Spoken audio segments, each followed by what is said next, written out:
This is for my fellow house cleaners. If you do house cleaning for a living, I want to give you a piece of advice.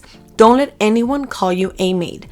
For starters, the term maid comes from the term maiden, which was used to describe a virgin, young, unmarried woman in the 12th century. However, the most recent meaning from the last couple centuries was used to describe a female servant/slave. In case y'all forgot, servants were slaves, and in the best case scenario, they were highly exploited and mistreated by their masters. Being someone's maid has a serious derogatory connotation. I'm not a fan of cancel culture. Hardly anything offends me, but if there's one word that should literally be noted as offensive, it's calling someone a maid or a servant, which is practically the same thing as calling someone a slave, because as I mentioned, domestic servitude has its background in slavery. There are many articles that talk about this and tangle around the subject, but practically, servitude was the succession of slavery. As a matter of fact, slaves were considered servants. In any history, all servants, especially women, were seriously exploited and taken advantage of. Humans are supremacist by nature. People will always take advantage of others they deem inferior. More often than not, they justify such actions such as paying illegal immigrants way below living wages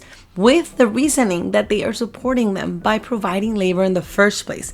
Nothing justifies exploitation, but I digress. Many of these maids had almost no time off or days off. They literally were treated as inferior beings, including constant psychological and physical abuse, as if serving their masters was some type of honor. I am not blaming racism because this mentality has happened in all cultures and races. Before the Depression, it was common for most middle-class Americans to have a full-time servant in their homes. After the Depression, due to many people not being able to afford servants, there was a huge shift where most people were no longer interested in being someone's servant or maid. As quoted on an article written by Aaron Blackmore, the experts saw that employers who continue to hire domestic workers during the Depression believed that they did a worker a favor by offering her a job in the first place.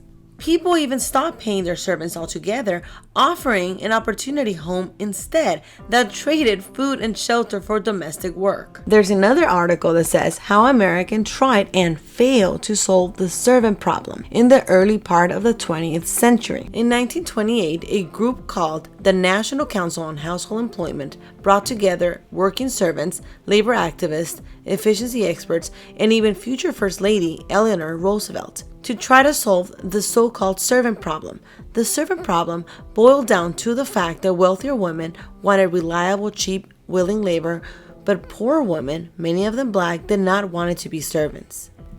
The NHCE tried to figure out why. They concluded that not only was domestic service undesirable because of its low pay and unlimited hours, but that the terms servant and maid alienated would-be domestics and were derogatory. This problem and paradigm from many, if not most, middle and upper class people still persists till this day. If I had a penny for every time I had customers try to bargain our prices or insist into making us work extra hours at no additional charge, I'd be retired by now. The entitlement of many people that grew up either having domestic employees or simply seeing cleaning with the popularized ignorant view of a mediocre low-class labor that requires no skill or intelligence to perform is mind-blowing to me. This is my desperate attempt to educate people. Classism is still very persistent in today's society, and I mean the real classism, the one that discriminates people and belittles others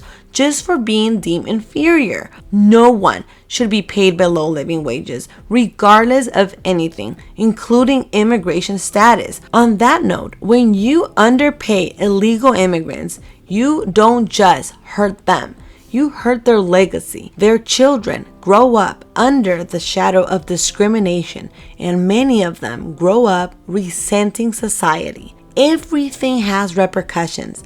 It doesn't just end with the person being abused. If you don't believe illegal immigrants should make the same as legal immigrants, then don't hire them in the first place. Don't excuse yourself by virtue signaling, but I digress. People need to get over the whole idea of classifying certain jobs or services as less than worthy. This is an ignorant, outdated mentality to have that helps absolutely no one. There are even services these days of dog poop cleaning, and they charge very decently. And people pay it. Why? Because it's the convenience they are paying for. It's a chore they simply don't feel like doing, and they rather do other things with their time. All jobs and services are needed and required and should be compensated accordingly to the level of effort in order to make it appealing for people to do it. First of all, heavy physical labor should never be paid at minimum wage, such as gardening, carpet, windows, etc. Second of all, from all manual physical labor, cleaning is one that most people can do at a very basic level, but very few people can do right, which is why most cleaning companies have so many bad reviews, because they focus on quantity over quality. Same goes with restaurants. You can't compare a fast food burger to a high-end restaurant burger. However, when it comes to food, most people don't care about the quality. But when it comes to hiring a service to clean your home, you should. People always have this consumerism mentality of buying things on a bargain. It doesn't work that way when it comes to cleaning services, because the way marketing works is to give people the impression of having a bargain, when in reality they are paying a fair price for the product they are consuming. When it comes to human labor, you are not purchasing a perfect replicated service. You are purchasing trustworthy, trained manual labor. While most companies cannot teach two people to work the exact same way, we try our best to teach them the basics and to supervise our workers' efforts and performance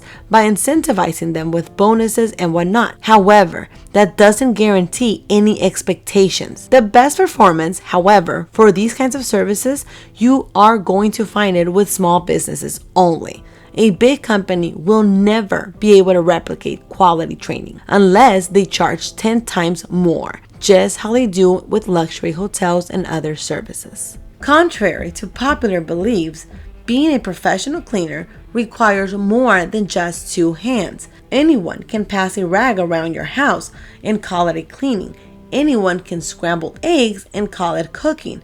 But real cooking and real cleaning are a whole other ballgame. Professional cleaning requires a lot of skill, insane attention to detail, amazing memory skills, a lot of endurance, a lot of improvising skills, and thinking on your feet, as well as high level of work ethics and people skills. Working as a professional cleaner is like becoming a professional puzzle solver. No customer is ever the same, and no house is ever the same. We have to figure out how to get the job done with the customer's budget, which is always a challenge. That alone with the fact that all residues are different and some of them can be very tough and complicated to remove. There are infinite complexities in a home, and it takes a certain type of person to know how to deal with it. So my advice to you is to forget about the idea that cleaning is not a skilled job and that it's okay to call a person a maid just because they do cleaning. At least in America, people don't want to be called servants just for doing domestic labor.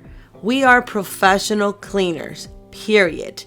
Have respect for other people. Every job is valuable. Otherwise, no one would request it. And they deserve to be paid the market value, not the class's value.